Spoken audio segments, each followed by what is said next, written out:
Welcome to the Divine Names Mystery Ministry. In this video, we will be reading Article 4, Question 13 in the Prima Pars of St. Thomas Aquinas' Summa Theologica. Article 4 asks whether names applied to God are synonymous. Objection 1. It seems that these names applied to God are synonymous names. For synonymous names are those which mean exactly the same.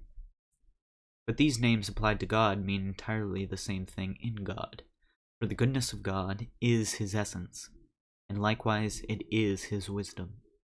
Therefore, these names are entirely synonymous. Reply to Objection 1.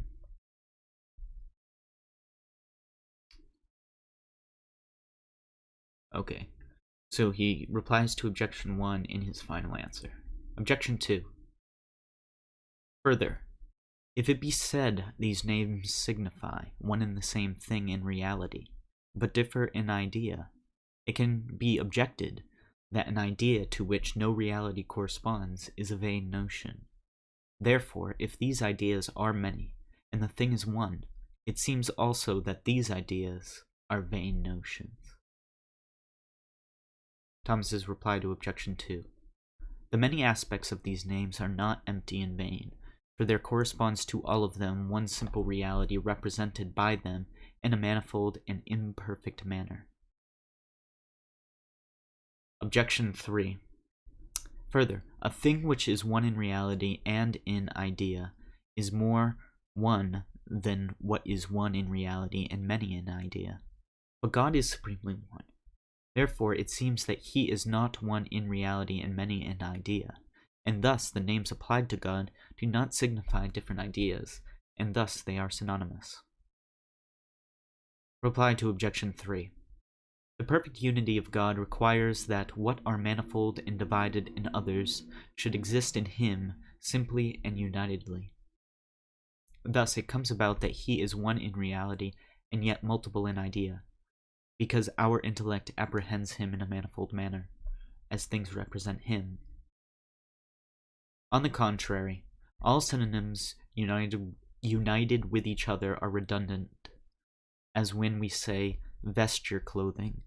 Therefore, if all names applied to God are synonymous, we cannot properly say, good God, or the like, and yet it is written, O most mighty, great and powerful, the Lord of hosts is thy name, as it says in Jeremiah chapter 32, verse 18.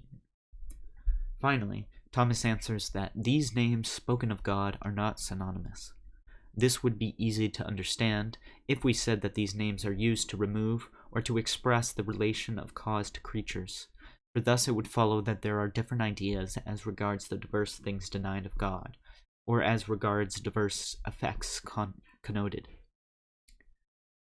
But even according to what is said above in Article 2, that these names signify the divine substance, although in an imperfect manner, it is also clear from what has been said in Articles 1 and 2 that they have diverse meanings. For the idea signified by the name is the conception in the intellect of the thing signified by the name.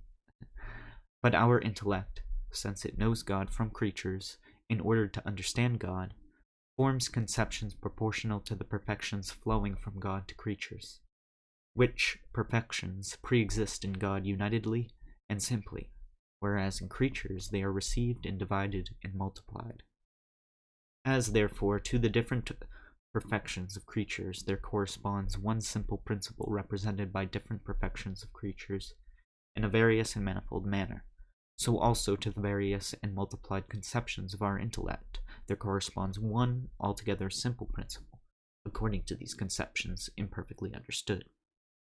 Therefore, although the names applied to God signify one thing, still, because they signify under many and different aspects, they are not synonymous.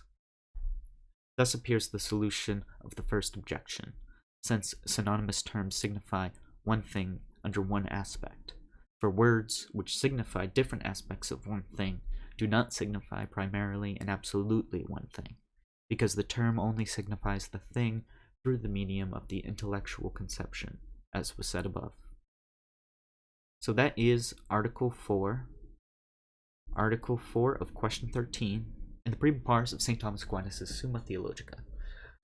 Thank you for watching the video.